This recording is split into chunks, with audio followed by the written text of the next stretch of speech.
Bonjour tout le monde, chers élèves, chères familles, chers parents, ça va, vous allez bien? Alors, aujourd'hui, on a un exercice en grammaire. L'objet de cet exercice, ce sont les déterminants. Alors, je rappelle que les déterminants sont les articles définis, les articles indéfinis, les déterminants possessifs, les déterminants démonstratifs. D'accord? Les articles définis sont le, la, les au pluriel. Les articles indéfinis sont un, une, des au pluriel. Les déterminants possessifs, ce sont ma, ta, mes, tes, ça, c'est, mon, ton, son. D'accord? Nos, vos, leurs. Très bien. Les déterminants démonstratifs sont ce, cette, c'est au pluriel. Voilà. Alors, il faut faire attention quand vous avez un exercice pareil, ça veut dire il faut mettre des noms au pluriel. Quand vous avez un exercice où la consigne est mettre les noms au pluriel. Il faut faire très attention aux déterminants qui accompagnent le nom.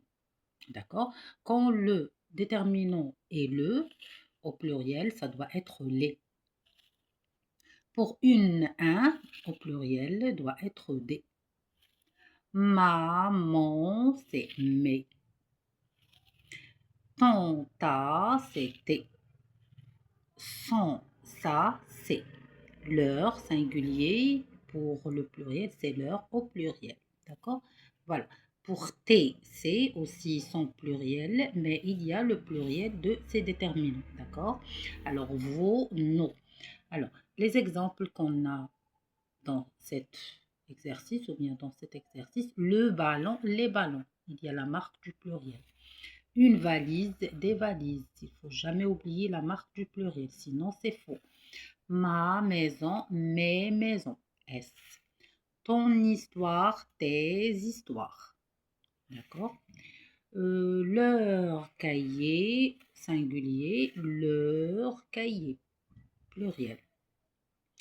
Tes feutres, vos feutres. Tes feutres, quand je parle avec une personne, je dis tes feutres. Mais quand je parle à plusieurs personnes, je dis vos feutres.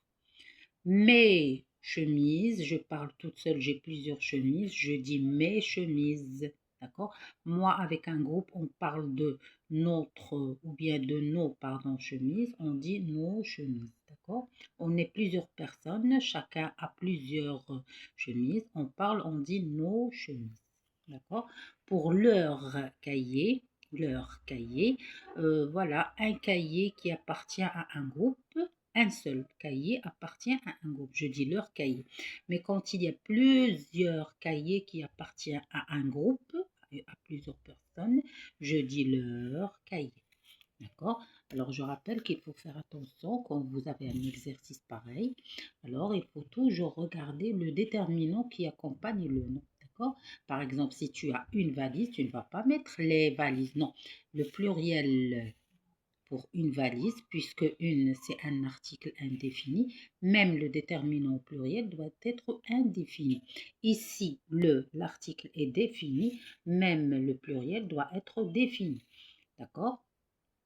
Ma, c'est un déterminant possessif, même au pluriel, le déterminant doit être possessif. Ça veut dire que quand j'écris le déterminant au pluriel, je dois être ou bien je dois rester dans la même catégorie. Le singulier fait partie des articles définis, même le déterminant pluriel doit rester dans la catégorie des articles définis. Si bien sûr, le déterminant est un déterminant ou bien un article indéfini, même au pluriel, on doit rester dans la même catégorie. On ne doit pas changer la catégorie. Par exemple, j'ai le ballon, je fais des ballons. Non, je dois rester dans la même catégorie. J'ai un article défini au singulier, même au pluriel, ça doit rester un article défini. Mais je change seulement le nombre et il devient pluriel et il ne faut jamais oublier la marque du pluriel S. Alors pour ces exemples, c'est S. Dans des autres exercices, on va voir l'autre marque de pluriel, c'est X. D'accord? Alors sur ce, chers élèves, chers parents, chères familles, chères personnes intéressées, je vous remercie d'avoir resté avec nous, d'avoir regardé cette vidéo, cette leçon. J'espère que l'explication vous a été claire. Et je vous remercie de nous encourager et bien sûr d'appuyer sur la cloche et s'abonner tout simplement pour recevoir nos vidéos et pour partager avec d'autres personnes intéressées. Sur ce, je vous remercie. Je vous donne rendez-vous dans une autre vidéo, dans une autre leçon ou un nouvel exercice.